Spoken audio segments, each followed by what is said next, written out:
Hey, hello everyone, and welcome. Waiting for all the audio to be set. It seems like everyone is setting in. So welcome. My name is Annette Williams. I am the chairperson of the Women's Spirituality PhD program and the Women, Gender, Spirituality, and Social Justice Master's program here at CIIS. Welcome again to the first in our series of events for Women's History Month, and happy International Women's Day.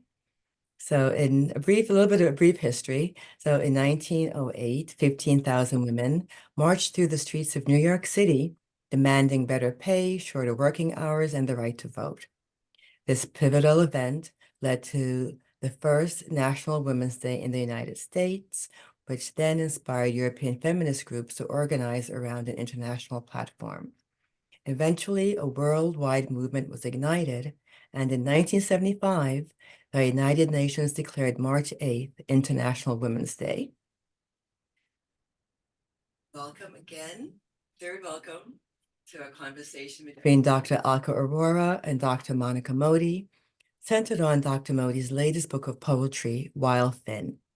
I will introduce Dr. Arora, who will then introduce Dr. Monica Mody. Dr. Arora is an associate professor in women's spirituality at CIIS, where she began teaching since 2011. Her research and teaching interests include integral feminist pedagogy, spiritual activism, decolonial animal ethics, and women's leadership. Her most recent publication, Pedagogy of the Consumed, an integral feminist lens on veganism in higher education, was published in the book Feminist, Animal, and Multi-Species Studies in 2003. Dr. Arora is also a public speaker and leadership coach. Dr. Arora? Thank you so much, Annette. That was actually published in 2023, so there was a typo there that I have to fix, so sorry about that. So wonderful to be here today and to be able to interview my dear friend and colleague, Dr. Mody. So a few words about Monica. Dr. Monica Mody is currently a core professor in the Mythological Studies program at the Pacifica Graduate Institute. She's a transdisciplinary scholar, educator, and poet at the intersections of liminal knowing language, earth-based wisdom, and decolonial frameworks of wholeness. She comes to her teaching and writing as a border-crossing and cross-genre practitioner. She's the author of Bright Parallel, published by Copper Coin, Kalapani, published by 1913 Press, and 3 chapbooks, including Ordinary Annals, published by Above Ground. Her academic writing has been published in the peer-reviewed Transformative Power of Art Journal, the Thurka Journal, and The Land Remembers Us, Women, Myth, and Nature, and Integral Review. Her poetry has won awards, including the Sparks Prize, the Zora Neale Hurston Award, and the Toto Award. So it is a great honor to introduce and welcome Dr. Mody. And we're going to just launch right into hearing some Monica read some of her poetry.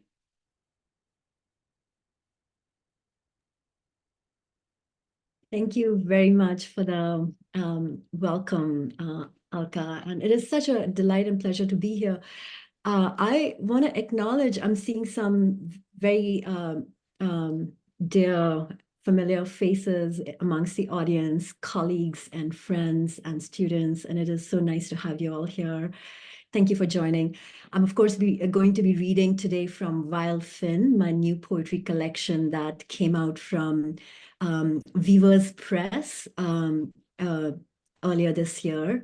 And I see that my publisher, Muazzam, is also here amongst the audience. So a quick wave to Muazzam and the incredible Weavers Press team who have done such a beautiful job in creating, this book. And the cover, I want to give a shout out to the artist Anne Marguerite Herbst, who is a San Francisco-based painter. And it takes a village to make a book. I'm talking to you from Chumash from Santa Barbara County. And I want to acknowledge those, not those who are present with us, but maybe we are not able to see them necessarily. So I want to acknowledge my ancestors from India, from South Asia, and I want to acknowledge the land where I was born, the city that I was born, Ranchi. Because again, you know, these are beings and these are presences that are absolutely grounding me in my work. And you know, we're speaking here today on International Women's Day, and I want to call to mind very briefly. I mean, first of all, just the incredible lineages from the Women's Spirituality Program. I have learned so much from the program, you know, in the course of taking classes, in the course of completing my dissertation, and then in the course of getting to teach within the program from all the wonderful scholars and who have been part of the lineage of the programs. I want to acknowledge them. I also want to acknowledge, you know, all the different theaters where there are conditions that are not really peaceful or harmonious, which are implicating women, right? Like, and I want to acknowledge the women who have mothers in Gaza who have been separated from their children, and the pregnant women, the women who don't have access to clean menstrual supplies, you know, the starving women, and there are farmers' protests in Delhi that are happening, outside Delhi that are happening, and Oaxaca is on fire, and Kau is going through a fight against overdevelopment, and there's Sudan and Congo. So you know, I want to call all of this. I want to call all of them here in the space with us, and I want to remember that what we're really essentially speaking to, hopefully, or weaving in together, is a legacy of resilience and a legacy of strength that comes out of, you know, remembering who we are and remembering our ancestors, and absolutely weaving all our struggles into something that comes together and lives in us as memory, and that will continue to, you know, be of it'll continue to serve those who come after us in ways that will serve them in the moment. So with that slightly rambling introduction, I want to read first a poem from Walton called Ordinary Annals. And I wrote this after the California wildfires in 2020. With a mask around my face, I'm breathing my way into Earth's grief. Failing. Mask delimits the world. Warm outside, warm inside. Cut off from outside. Or is that an illusion of mind trained to gaslight body? I'm breathing air undivided. No concept of inside or outside. Air, symbol of unity, invisible, without smell, taste, except when depositing ash. Weighed down by residue of lives, human, other, forfeited to fires. I'm breathing ashes of our dead. This too grim, interconnecting us to life, all here together, and that is responsibility.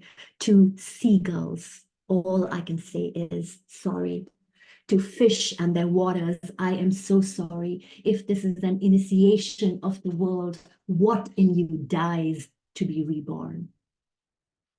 Ilang ilang on N95 mask, I adapt.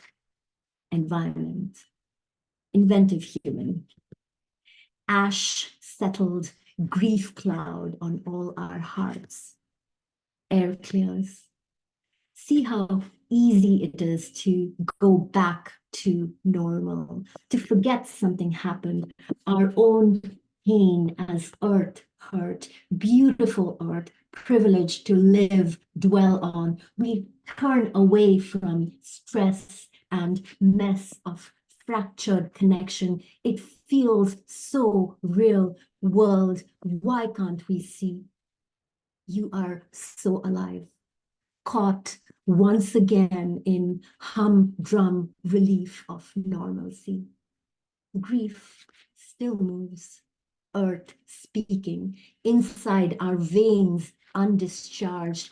Have we opened already, deeper pull? Trees still burn at edge of consciousness, gray. Ash crinkles in gust. Ash sky marked us. We are tangled with living earth. I keep trying to find the rhythm of this poem.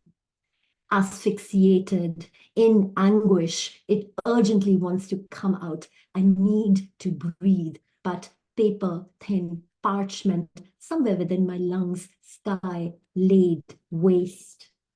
Mind wants to find ways to make it better, but I am tired. I rest into air, spirit of air, ever changing, turning nothing into something through simple action. Brush us with your feathers that we may yet return to forests, friends of fire. Air masks grief. Air grieves. Mask. Mask grieves air. Mask airs grief. Grief airs mask. Grief masks air. Gathering air in lungs, oxygenating blood, streamers fluttering in air, conveyance, breath, air, born in lungs, alveoli, gossamer smudged. Cries of those that could not breathe. Stunned quality of time, crimping awareness. Grief strangling breath, catching it end to end. I want this poem to exceed, offer extravagant, gratis hope, human process, more than human cycle can handle, like past, place that always holds out hope. Now future is near, knocking to be let in, charging us to write new annals of air. Decades later, this poem would have ripened into something else. Images sharpened in poetry's footfall. We open a door and time retreats or quickens. Up close, time is a harsh gong, every metallic jangle. I sometimes lay me down, cannot move. Grief, weariness. Connect with tendril still. Energy drawn from earth, a kind of stubbornness, reach for extraordinary, entangled with world. That place I become mean, ordinary, shattering into we.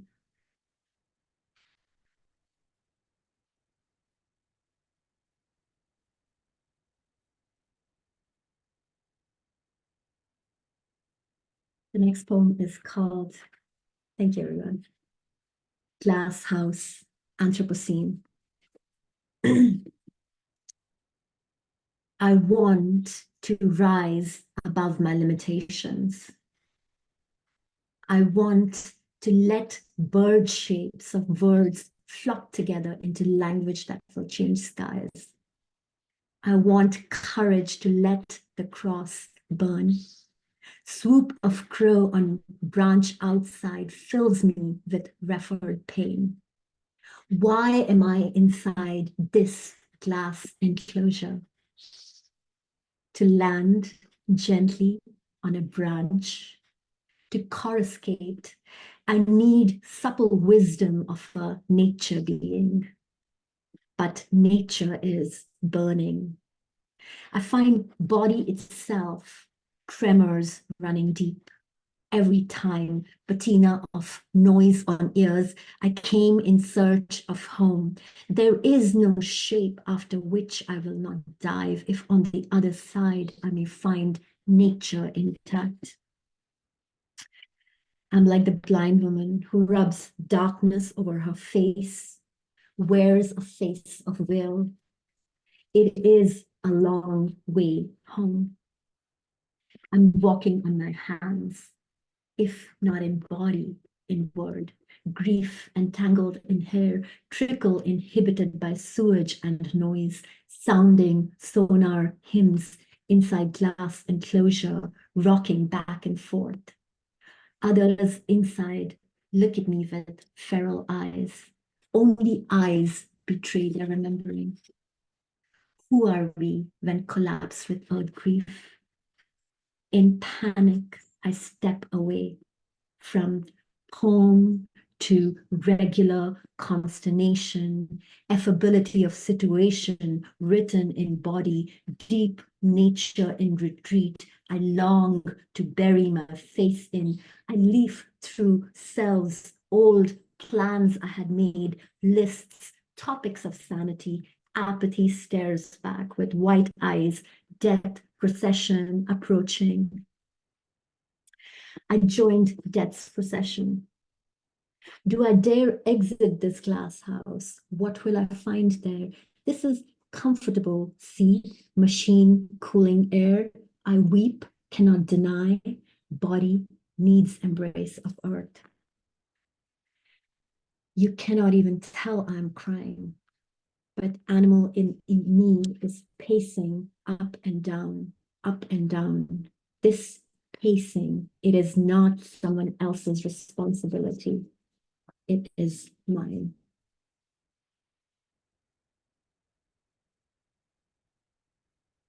Thank you, everyone.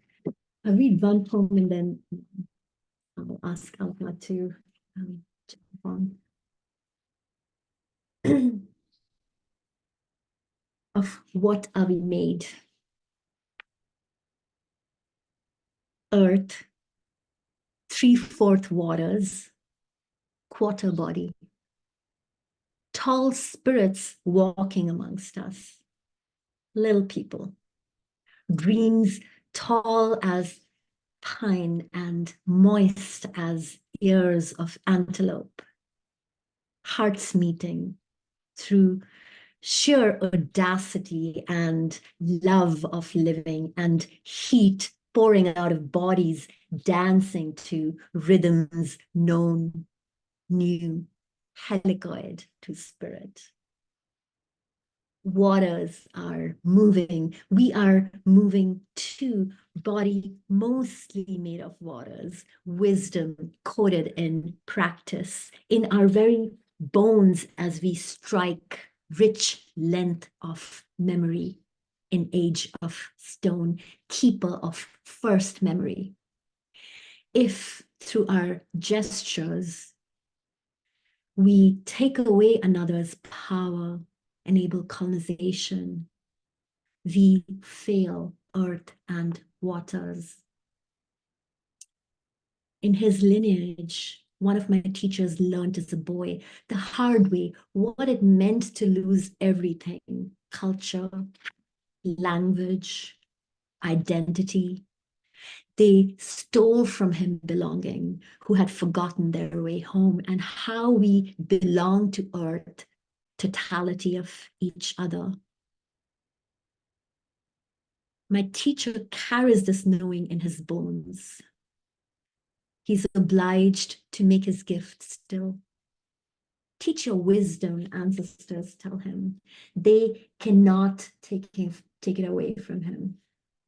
Waters are moving, and we on earth are moving waves whose singing swells in her marrow. Now, don't say we're all the same and love is the answer. What does it take to attend not flinch at different trajectories of suffering? Can we honor healing histories, their immense particularity, and is that love rehearsing? My own friends do not understand why I get agitated with small injustices, entire histories lost for being small. We write from faith in writing's capacity to unsilence, reverberate with sound of what needs voicing, what needs seeing, but even writing is a box in a room, light streaming out. Read the shapes of fluttering tea leaves, read the signs, entire histories lost within words, entire worlds. Little children pick up the streaming box and turn it upside down, and earth flows out, waters sing loud, memories that river-like have kept flowing. We're in the stream with them, patterns storing stress. We live implicated, best intentions caught by forms that deny and destroy, shatter lives. What must we learn to live free, whole, to make freedom our new pattern? Language spits and splits away from me. I cannot bear to look away. I will waters to move, split open, reveal words whose moisture heals earth, our world, writing each word packed with spirit, pack of incantational berries we bite into, we grow stronger, each word like a new eruption, summoning each other. Thank you so much for that, Monica. Perhaps we can all just take a couple breaths to digest. There are so many layers of meaning in what you just shared, so powerful. And give you a moment to catch your breath as well. Thank you, Alka. I was just, appreciating how, there's a certain experience of reading your poetry and, in general poetry, and then hearing it brings a whole other sort of layer and a different experience of it, which I really appreciated. And there's so much that I was really interested in your work. One of the themes that I really noticed is how so personal and even raw your work is at the same time, being so deeply transpersonal and connected to what's happening politically, ecologically, spiritually. There's all these layers, and we'll get to that, but I want to start you off with a little bit of a less intense question to get you started. So I was curious about the title of your newest book, Wild Fin. It's so evocative. Can you speak to what inspired this title? Yeah. So there is one of the poems, which is a much shorter poem in the collection, ends with this image of wild fin flitting in dark waters. And I'm really, in that poem, I'm thinking a lot about what it takes for us to move through uncertainty, what it makes for us to, in some ways improvise through life, right? Like when we don't know what's going to happen next, when we don't know, when we don't know that we know, right? Mm. So when I was thinking about when I was thinking about like what the collection should be titled, I was looking at some of the poems, and there was something about that, again, like the way in which the image of the wild fin even kept coming up for me. Like this was a way for me to really position the fact that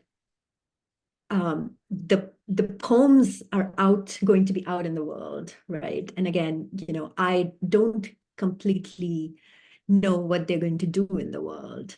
And at the same time, there's something about wildness, and I really think, like there's what is going to come to help us move through the times where, there's so much authoritarianism, totalitarianism, control, like it'll have to come from that domain, which is uncontrolled, right? Like, so there's that. And again, like a fin can just, it can come out of the water. You don't even know what's underneath that. So I think there was something like that I was pulled towards.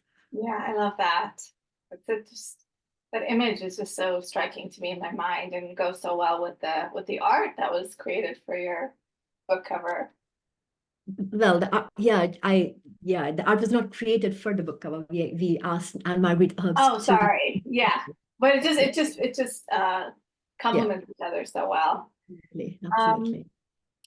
So, and so much of your poetry, including in Bright Parallel, which was your previous poetry book, and other work, encompasses the interconnection of spiritual, political, and ecological themes. For those of us in the meeting who don't know your work very well or might be new to it, is there anything you want to share about your sort of eco-political worldview, and particularly in these times that we're living in? Yeah. Yeah, in some ways it's very interesting because I don't, I feel so looking just at, the spiritual magical perspectives, I feel like I've had the chance when I was living in the Bay Area in particular, I was able to study and train with a number of different wisdom holders, and specifically carrying earth-based lineages and feminist lineages and animist lineages in different ways. So that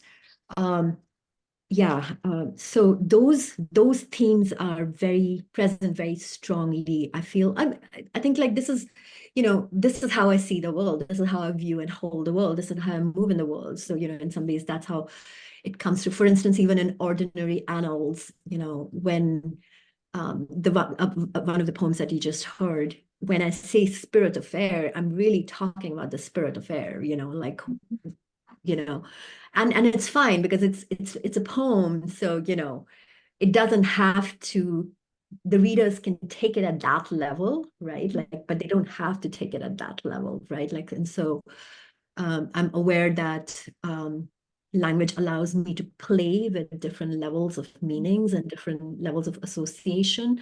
And of course, I think something that remains very close to my heart is just talking about a world where the ancient mothers have a more, like a central role in the imagination, and recovering the memories of the mothers and our four-sisters who might have been lost to different tellings of the past, which are not centering them, right? And also, and so nature not, and again, like, I think part of my, something that I'm wanting these poems to do is to, be a bridge, first of all, for me, right? Like for, in being able to understand how is it that we've lost that original primary contact with nature, right? Like language is, in some ways a bridge, it's not the thing, right? Like, so the poems are reaching towards that. And finally, I would say, like interconnectedness, right?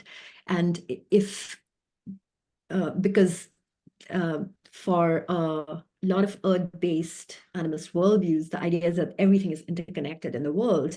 And so really, I've been, in my poetry, I sometimes have like find myself trying to understand, and what would that, how would that change our politics, right? Like we understand that, this is a world where, there's different access and different possibilities, and different, yeah, like not everyone has the same access, essentially. There's many different struggles, but if interconnectedness is what I truly believe like holds us together spiritually, then how does that come through in terms of how we conceive, how we relate to each other? So Yeah, beautiful. That's so beautifully said. And I mean, you articulated so much of what I wanted to ask you, but I will just follow up around, since the publication of Bright Parallel, what are some themes that you've continued to evolve in Wildfin? Well, first of all, well, I think ecologically, I was very, very affected, for instance, just by the wildfires. And I think, that theme, and the second poem that I read about the glass house, I wrote that after having, been in India. So I was really thinking a lot about, again, how we have access to different kinds of climates, there, here. So I think, these are all inspired by, real grappling with what is home for me right now. And another facet of that was I started thinking a lot more about, what it meant for me to continue to be in the US, after having finished my PhD, right? So during my PhD, I was here on a student visa. And so it's such an uncertain category anyway, right? But in a way, once I started working here, I had to think a little more closely about what my relationship to being here was. So what does it mean for me to be a migrant, immigrant, diasporic? I feel like these are all like such like fluid terms for me. So, the poem Homing Instinct, which I may or may not read from today, like I wrote that, really thinking about my relationship with the ideas of home and migration.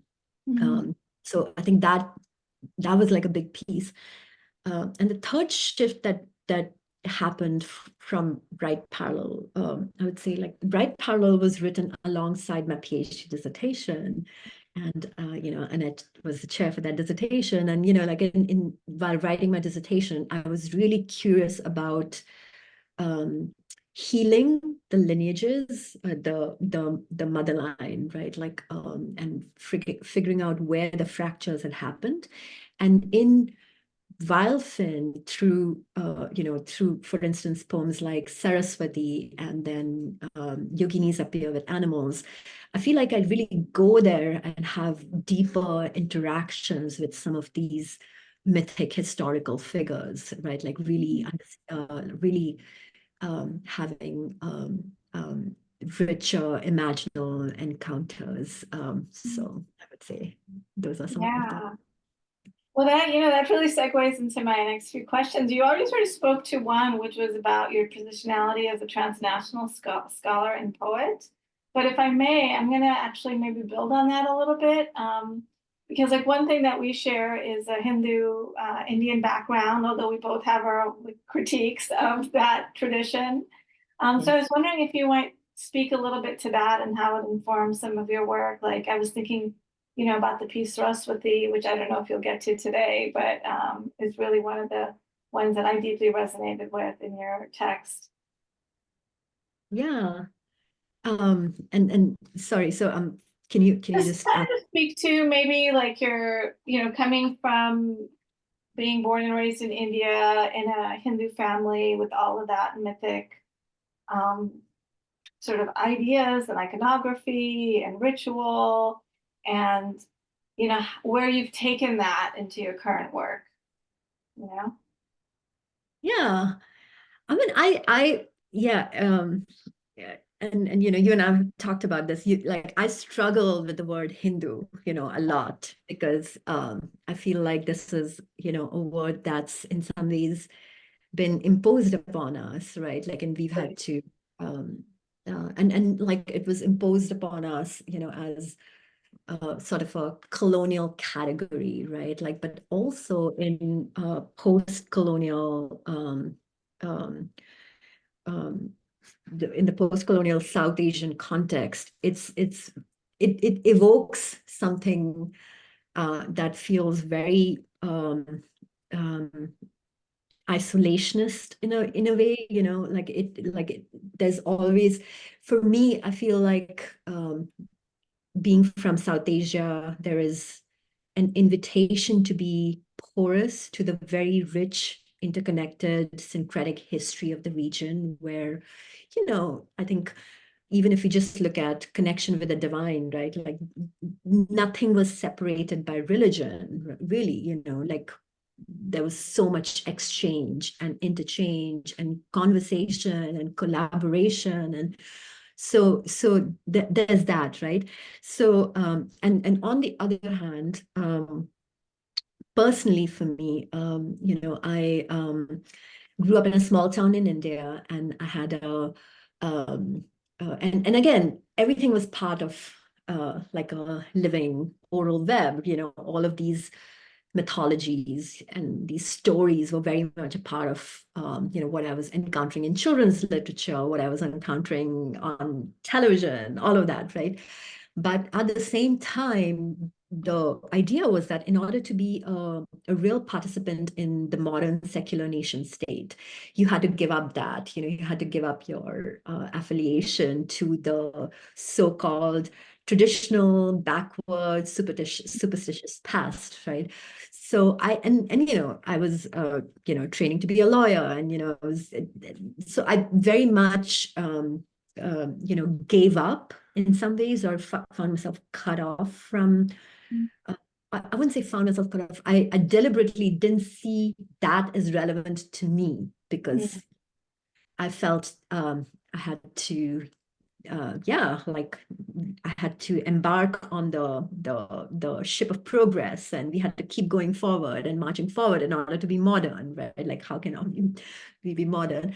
But so I feel like there's different layers to this. I think for me, my remembering of the sacred really started in a more it was more about remembering my connection to the earth and just spirit first, and it was very much about like, oh, whew, there's something in me that is connected in a very, very deep way to,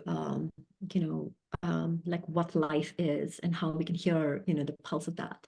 And this was when, as a grad student at CIS, and then gradually it felt like, gradually it felt like my ancestors from South Asia said, oh, but you have to remember us too, you can't leave us behind, you can't leave us behind. So that became, the second step. And after that, I realized that, and during that, I realized that there's, in some ways, telling in history and mythology, it's very complex, and it can be, it really matters who is doing the telling. So, it became important for me to tell some things in the ways I was seeing it, like in terms of, either what I was learning about through my readings in theory, anthropology, history, or through my own imaginal visionary work, right? So like for me, even like Saraswati, which I would love to read, today. It's the usually in contemporary iconography, Saraswati is seen as this very like, I wouldn't say demure, but very well put together. She's the goddess of wisdom, she's the goddess of learning, she's the goddess of the arts, right? and she's visualized as in through a very classical lens, right? Like which is very cohesive in a way.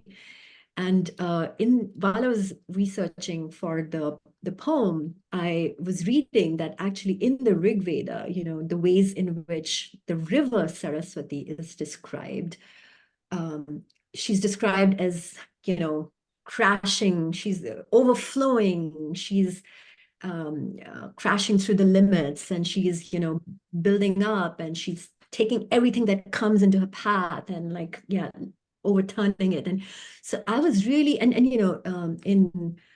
it is said that the river Saraswati is lost. So we don't really, have her as a living river anymore outside of these references in some literature. But I was really curious about that connection between the river and the goddess. And again, like bringing in that theme of wildness, and, what does it mean for us to remember, for women to remember that wildness, and for women to, think about reclaiming both wisdom and also, like remembering the connect, and like wisdom and wildness are not separately categorized.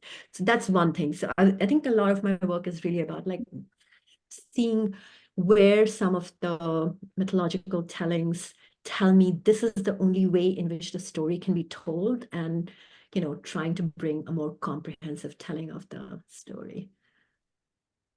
Wow, there was so much there. Thank you. I'm not digesting it. I love that. I love that connection between the wild and the wise, because you just made me realize something that I hadn't thought about before is, I grew up in the US, but also from in a Hindu American family, first generation. And yeah, the imagery of Saraswati is always very civilized, very, I mean, it's great that she's arts and maths and all of these things, but the wildness was not part of her depiction whatsoever. So I really, really like that. And the other theme I want to sort of pull up is, in a lot of sort of both post-colonial, postmodern, more progressive South Asian scholarship, there is this sort of turning away from all religion, right? Because of its seen as, because of its associations with being regressive and, Absolutely.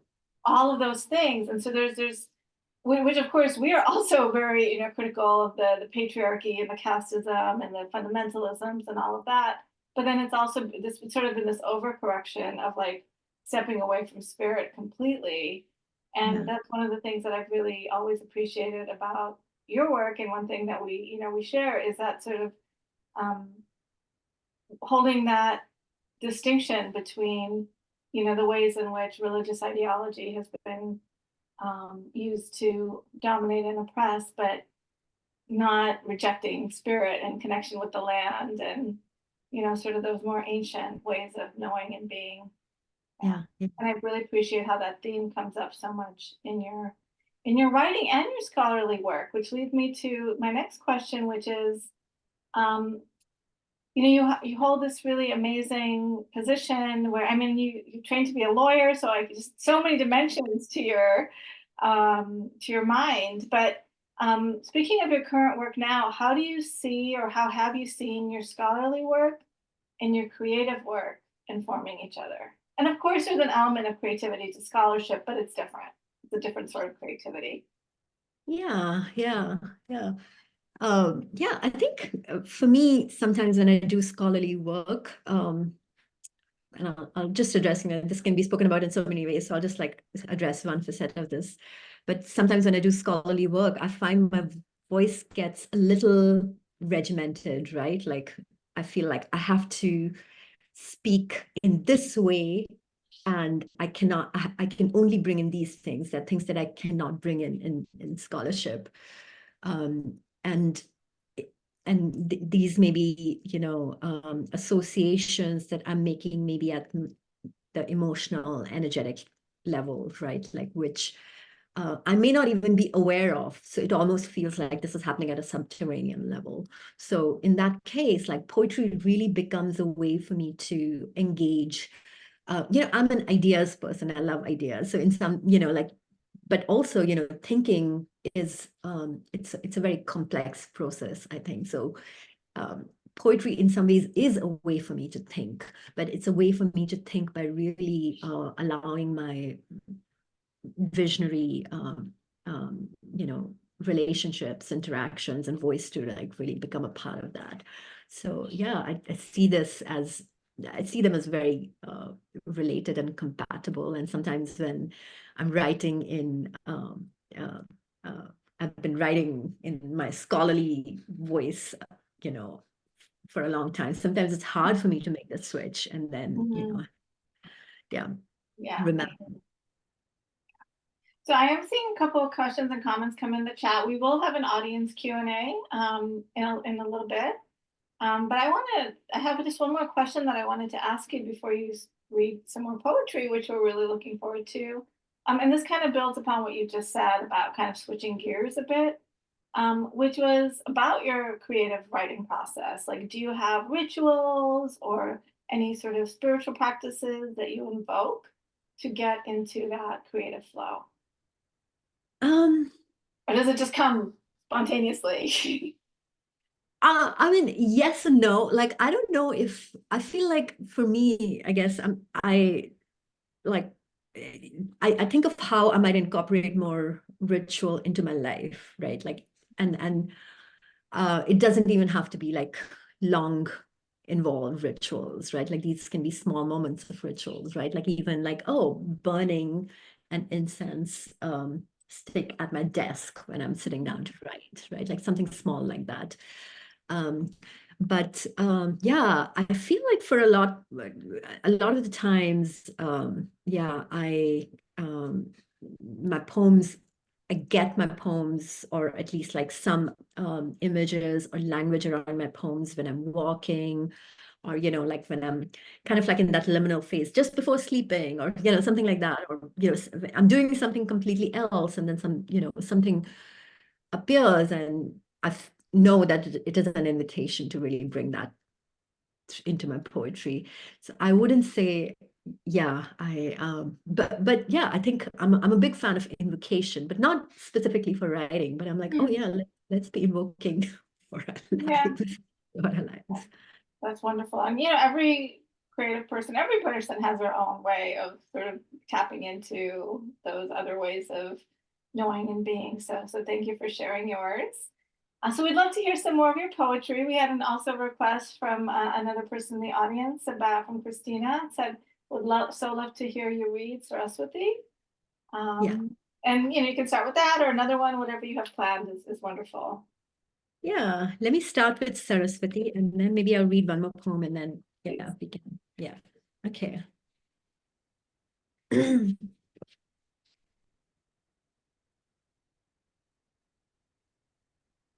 Saraswati. Not the slick, but the tumbling goddess river. Tresses matted, mud and water. Coltish sometimes. Legs, arms scratched from running through rushes. Dight in jute, droplets around neck, syllables, words, all names, all creation, river whose waters billow with hymns, inspirer of thought, giver of eloquence, life's full-bodied, vital Veena, Hansini, Saraswati of irrepressible luminosity, you changed for every age. Who will you become for ours? We need your wisdom foremost, your adamantine gaze that disarms lies, sun glitter sparkling under volar forearm skin, limbed like every divinity by landscape, gravel, mollusk. You emerge from gates of heaven bearing good gifts in life waters, radiant and swift, mighty with waves, supple with discrimination. In you is all flow, all creation. Time slips like silk, cyclical, continuous.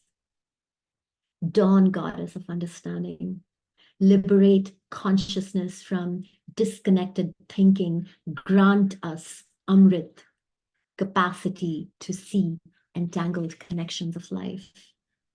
Vagishwari, why aren't we talking still about women, that beaded breathfuls, inspirations on your banks? Saraswati, have you turned to sludge, impetuousness buried under strata, patriarchy, in this age of human exceptionalism, surrendered morals? Is it perilous invoking you? The people scramble for foothills in our own mythic pasts, ancestral stores, stories appropriated by miscreants, hearts hardened with hate, your sacred name weaponized to erase people and histories.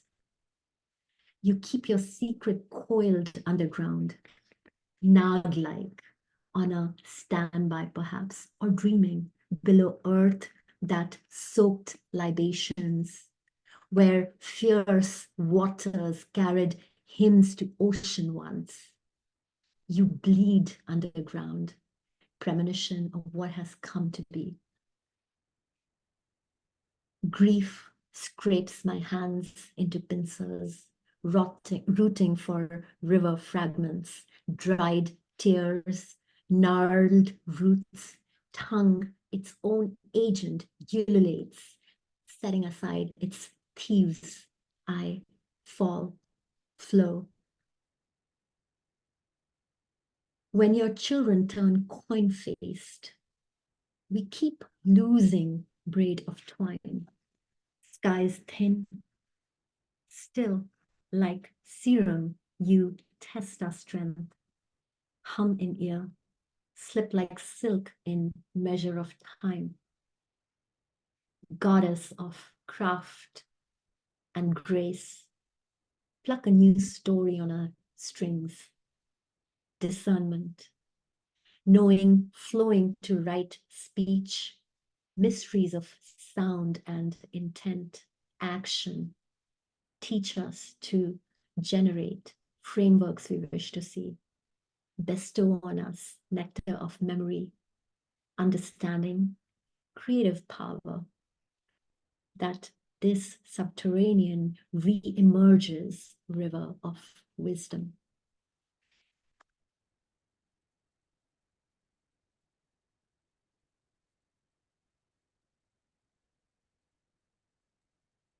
Thank you, everyone. Do you have another one that you would like to read? Yeah, I think I'll read one and then I can end with that, or I mean, we can open up. Open it up, yeah. Yeah. Spirit of regeneration. You say there is a crack in the world. We bring out our needle and thread. You say world is a forest on fire. We become wolves that shape rivers' course. You say perfection. We continue to sing the great song that is always complete, knowing rising like dough through its notes as we sing, knead its living scale with our breath, will, living cosmos rearranging as we continue to sing. You sing of death culture. Into mud we weep, step waist deep, howl our way into loam dark where beginnings wiggle, life nuzzles death as sister, double to self. You laugh at simple-minded hope. We let nature take us by hand, teach us, beginner's mind, small actions, smallest arc of flitting wings, tips towers, change cascading. You say, aren't you tired? We show you recesses where we scoop commitment again and again, stores of long memory, bone and beak, entangled in root of tree, watered with ash, renewal flows again in cupped hollows, spirit billows. You tell us not enough. We release to earth inadequacy. Earth herself wells up in our bones like water finds its way. Elbow deep in sap of life.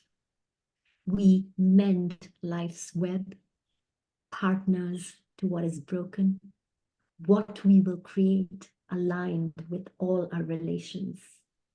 This world, it's ours to make, we say.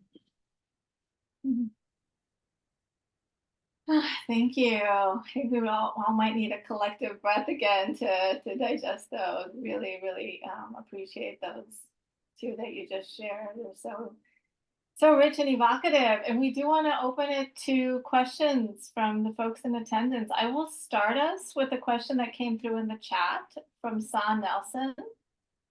They ask, is it the term Hinduism itself that you think shouldn't be used at all or just redefined because of the negative connotations? What term would you recommend when a scholar wants to discuss the religion and culture? I think that was hearkening to what we were talking about previously. Yeah. So I don't think it's a question of should or shouldn't. I would just say, as a scholar, just learn a little bit about the history of the word. And then, as you learn, you'll know how you want to use it, or if you want to, if you might want to qualify it a little differently. And two scholars I would recommend, I can even put their names in the Sharda Sugitaraja, and I think it's Bruce King. Just learn, it's not about, it's never about should or shouldn't, right? It's always about just learn about the history of the word. And for me, what works right now is, sometimes I call myself Indian, sometimes I call myself South Asian, right? But absolutely, if I want to, for instance, frame my understanding of the sacred against a certain, nationalistic understanding of the sacred, of what that religious thought is, I will call myself Hindu, right? It's like a strategic choice, right? So yeah, again, thinking about what you might want to be doing with that word is more of a it's something I would encourage you to ask. Wonderful. There's another question that came in the chat after I asked this one. I just want to say folks are welcome to also raise their hand and speak, or if you're more comfortable writing your questions in the chat, that's fine as well. So Muazzam asks, do you think remaining torn between here and there as someone searching where the home is takes away from claiming your rightful political space in the US as an American poet? I don't know. I think I think there's a lot to be learned from people who are continually questioning, here what here is, what there is, for us to be able to contribute very strongly to what American poetry is. Because, if you look at traditionally who's considered to be an American poet, it's been okay, the first name that comes to my mind is Walt Whitman, right? But again, it's a very particular understanding of what Americanness is, and maybe it has different associations for other people, right? But for me, I think there's great value in allowing our for me, there's great value in allowing my transnational understanding of the world and my transnational understanding of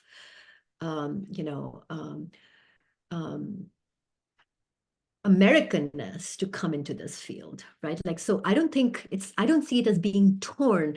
In fact, like one of the metaphors I love playing with is,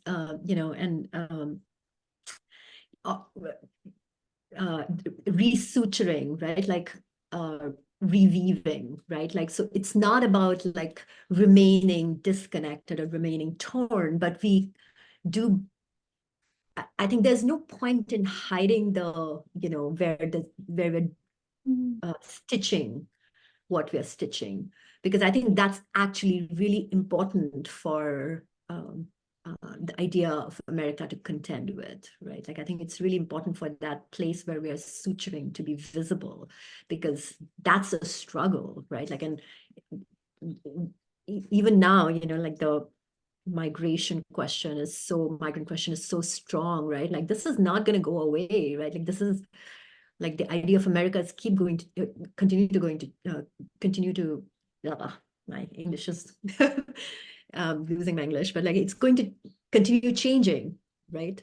It's going to continue changing. So yeah, I think these are really alive questions. Yeah. Thank you, Monica. I believe Dr. Williams has a question.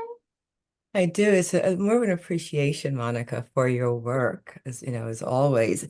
And I just really love the deep seeing and the deep questioning that comes across in your work. And when we spoke about writing as a box and writing as packed with spirit, and the both, and how you're not afraid of the paradoxes and on things that are not answered and things that are really unanswerable.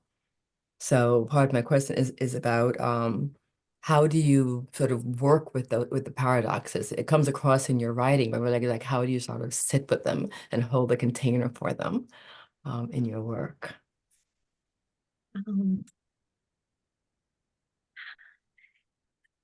Well,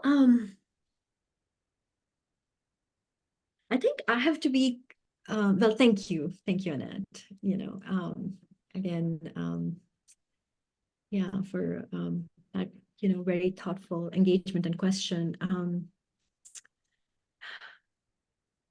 I have to remind myself not to close things. Or maybe I can close things, but like, I feel like I have to remind, it's not even a question of reminding, actually. I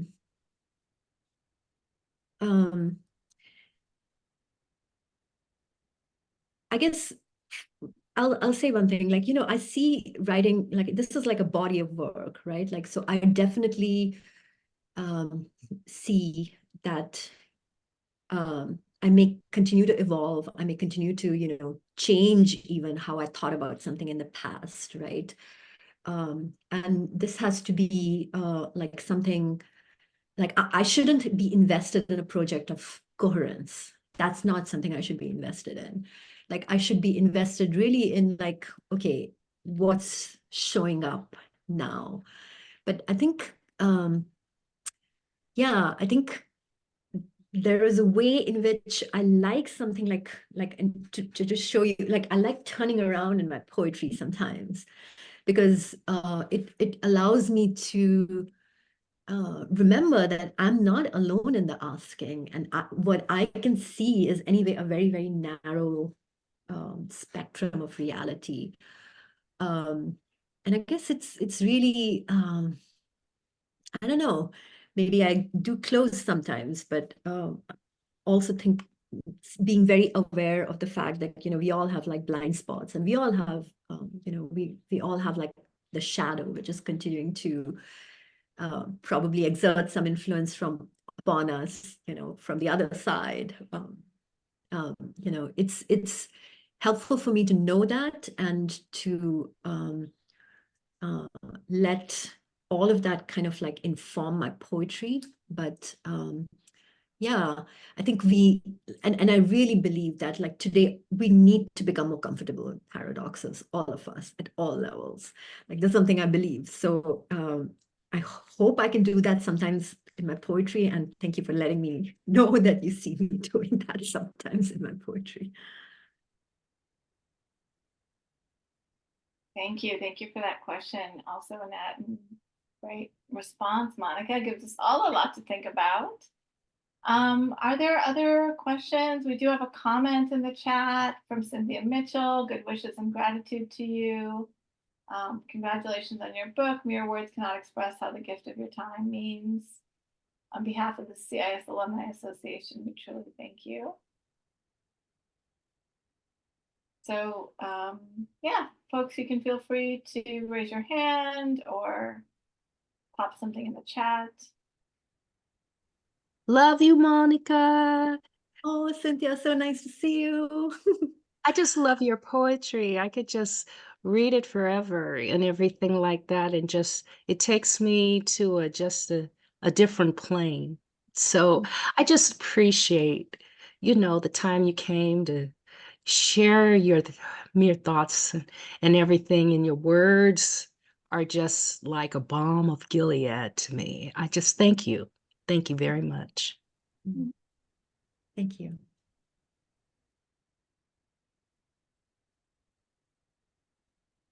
So we have time for maybe one or two more questions. If not, we will. Well, I can jump in again. Sorry, I just. No, it's an observation again, and I'm sitting here thinking about Sarasvati, and looking at the correspondence with Oshun, and then of the Yoruba West African deity Oshun, in terms of the being an embodiment of creativity and wisdom, and then you think that Sarasvati had a river, which is a revelation, right? Because Oshun is a riverine deity, and she has a river in Yoruba land. And just thinking of, wow, the wildness of the water, and she's also a deity that embodies, her wildness, as well as the creativity and the softness and the beauty that she's most often depicted within, sort of that. I have to remind people, yes, there is this wild side. She has a machete as well as a mirror, And so I was thinking about that in terms of Saraswati. And again, another correspondence, and this deep sadness that Saraswati's river has been lost or is underground, right? And has to be that's brought up to the surface in consciousness as well. Yeah, absolutely. And I think like this is like it's so true. And it like Oshun is seen as, all is she's seen as all about beauty, right? Like and yeah, like sometimes the stories that are emphasized about her are about her how she uses her wiles to put forth some seduction and things like that, right? Like those are sometimes the stories that are told, but like there's all these other facets of her. And like similarly for Saraswati too, I think and I think this speaks probably to many women too, because again, we have had to like cut off some of those sides to ourselves, right? Like in order to be publicly known, publicly engaging with the world. And it's not always about beauty, right? Like, but sometimes it is about, appearing or fitting the current definition of respectability, like, right? Like, so yeah, it's really interesting. I think, I think it's important for me to, I can see a paper, the joint paper in our future. yeah, oh my goodness, that would be amazing. Yeah. If you have time, can I ask one last question? Well, I would love to hear your question. We have a question first in the chat, and then we'll get to your last question. Sure. Okay. So this question is from Luna. Dr. Mody, would you be willing to expand upon the meaning of your liminal knowing and decolonial knowing? Yeah.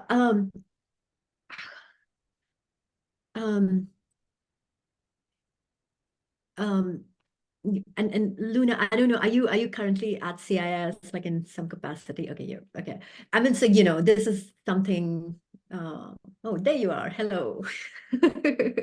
Yeah, it's your when you're giving your introduction. This is part of my dissertation work of living within that paradox of the limina, right? And so when I heard you being introduced as drawing from frameworks of liminal knowing and decolonial knowing. I was like, okay, right? Is this a gesture towards the imaginary of the non-binary thinking, the decolonial inner work, right? Of non-binary thinking. So anyways, I don't want to answer for you. I want to hear from you. Yeah. But absolutely, I think it's been, part of the project, which I think CIS can invite us to really walk on in a very considered way, is this idea of knowledge as something that we can engage with, through, mind, body, spirit, right? Like there's that aspect of it too, especially, right? And like you said, the word liminal, for me, it's also about like paying attention to the in-between, paying attention to what is not often spoken, right? Like what is often like pushed into the shadows, right? Like what is, of course, we know that that has implications for the larger process of decolonization, right? Like it really is about remembering that, that there are entire communities and groups which have been disinherited in some ways from, ways of knowing that were very much a part of their civilizational matrix, right?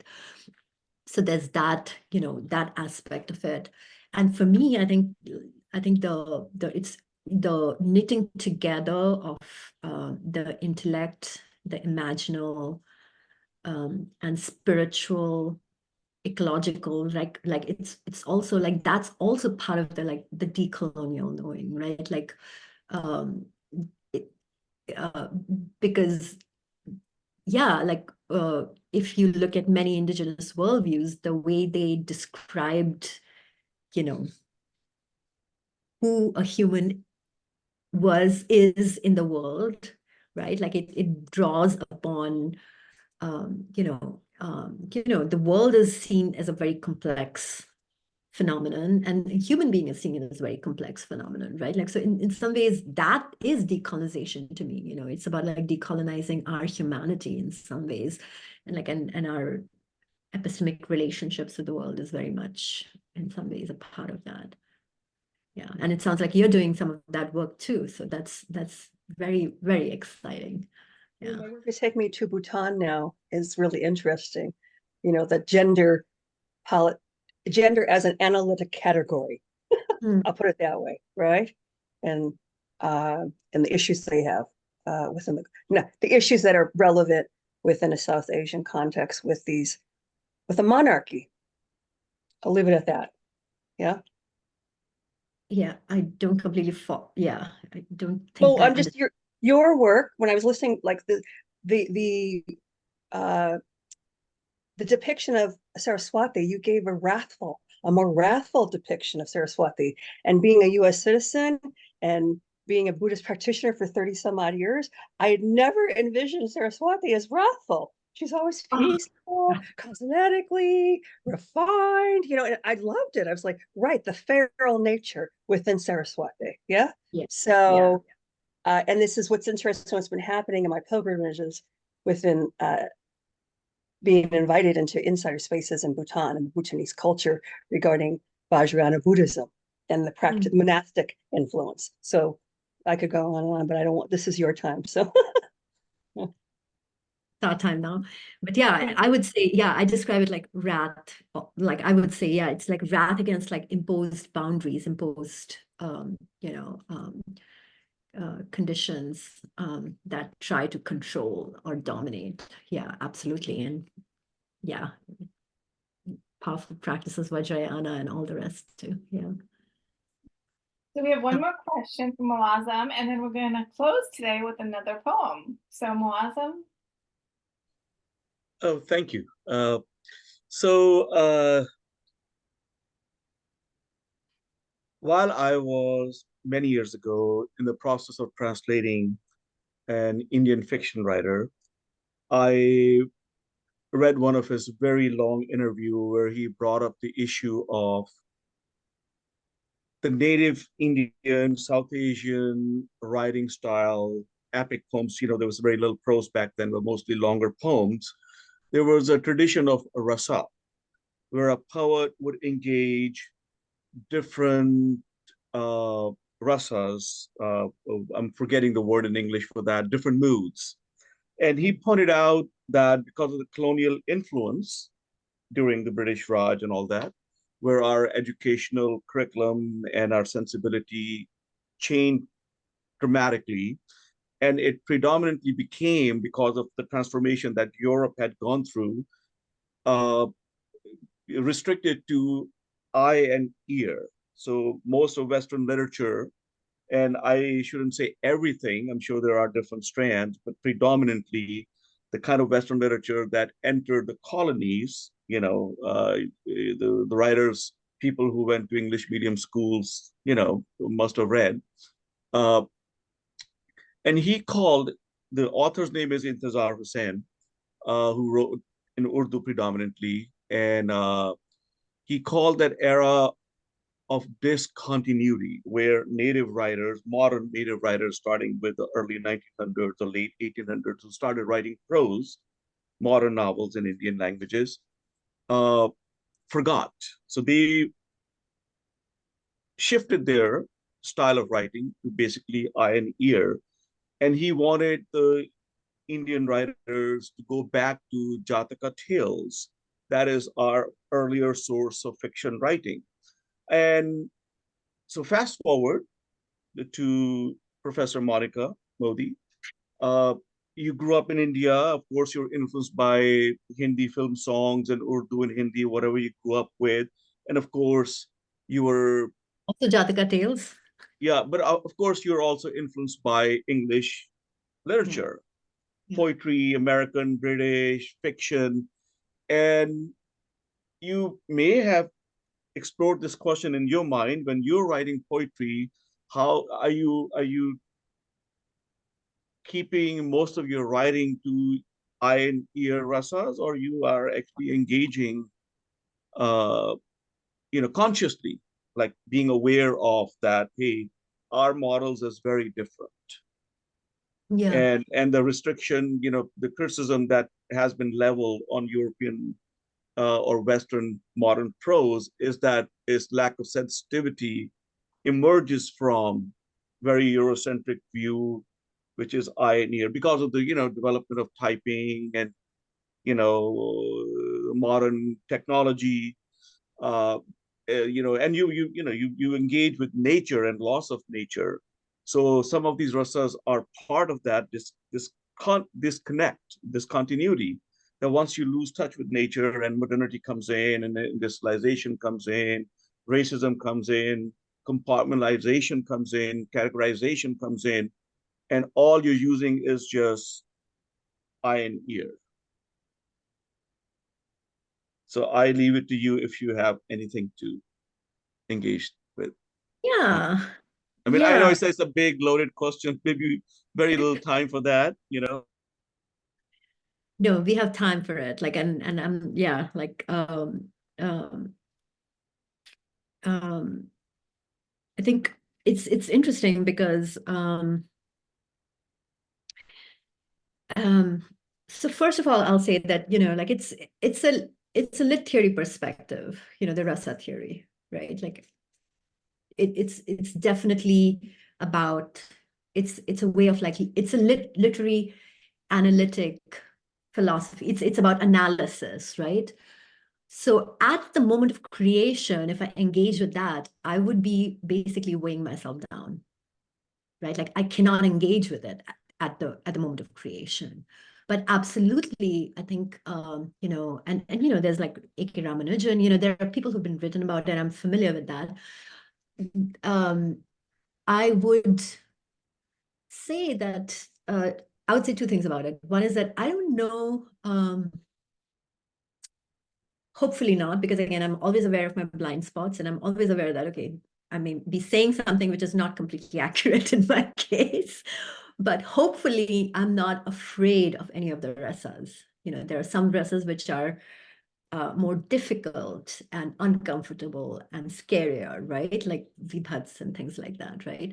Hopefully I'm not scared of them. And also, for me, that, the being very attentive to what is here. I wouldn't say for me poetry is about I am here. For me, it's more about like what is here. And even as I'm using this phrase, I'm aware that, we're speaking in English, which is privileging the noun rather than the verbness, right? Like it's privileging not the process of what is here, but it's privileging the nounness of what is here, right? Like, so we're already curtailing what is possible in this language when you and I have other languages we could be communicating in also, right? So so for me, being very attentive to what is here means that like I have to be open to the idea that all the different rasas could be entering the body of the poem or body of my writing, right? Because, it's all part of the world. So if I notice myself flinching away from something, from a particular quality or a particular mood, then, then I have to, like, I feel like that is where I have to ask myself, am I in a good relationship with my writing or not? Right. But I'm not I don't want to be a literary theorist for my own writing. I cannot enter in via that lens, right? Like I cannot. But, the question I'm really asking myself when I'm writing is like, who am I ready and who am I not ready to engage with? Right. Like, and so I try to stay present to that relational piece, which is one way for me to be decentering the Euro-Western project, which is more about, like centering the author or centering, the I, or centering, like a more narcissistic way of like being present in the world. Hopefully I'm doing that, and hopefully I'll continue doing that better. Thank you so much that you're leaving us with today, Monica. Thank you for so much to think about and prod and sit with. And also we encourage folks to check out, to order the text. And V, can you put the information in the chat? And then we're going to close with Monica reading another poem or two. Just one, I think, or well, maybe whatever you feel like doing is good. Okay. Well, I want to say thank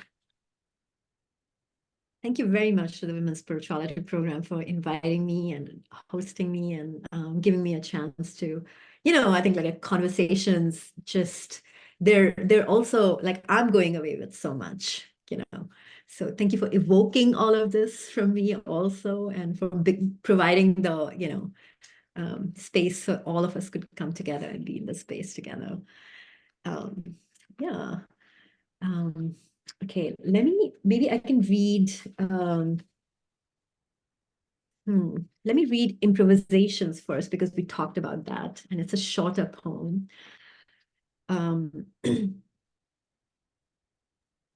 Even the uncertainty of becoming is beautiful in a way.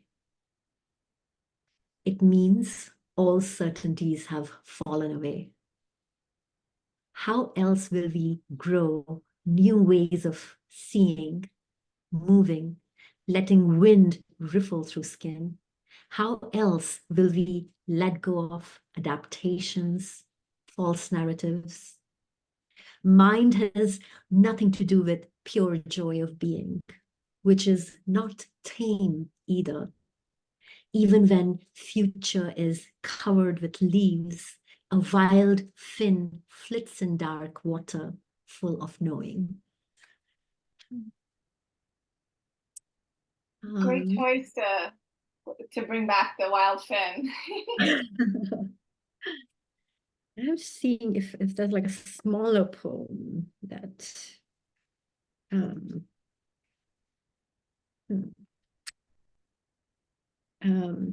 because I have some longer poems in this. Okay, I could read this. This is, yeah. This is, we're in the Women's Spirituality program, so I think it's very appropriate to read a poem titled Priestess. Verb. Bend to beauty, sprouting on corner sidewalk, hallux rubbing. Verb. Dance alone with clouds that curve like leaves, a swerve in wind, struck by lightning, fiery, coarse, steered clear off by prudent ones. Verb. Dance with others, allowing ingenuous connection, nourish flame, savor expansion. Verb. No earth, vast, rough, connection back to blue flame, tiding capillary to sun. Thank you. What a wonderful way to close this out. Thank you again, Monica. And thank you all for being here. It was wonderful to have you. And we again encourage you to check out the chat to see the link to Monica's book and website. And Annette, did you want to say something about our other upcoming events? I just wanted to thank you, Alka, for leading the conversation with Monica. And thank you, Monica, for being here. It was absolutely wonderful, wonderful. Such engaging presentation. Yes, and we have 2 more events planned for this month. For Women's Spirituality, Women's History Month series of events. And those events will be, announcements about the events will be forthcoming. But both of them are at the end of the month after our spring break, so the week of March 25th. So look for that. And thank you all for being here. Great. Yeah. Thank you, everyone. Thank you, Alka. Bye.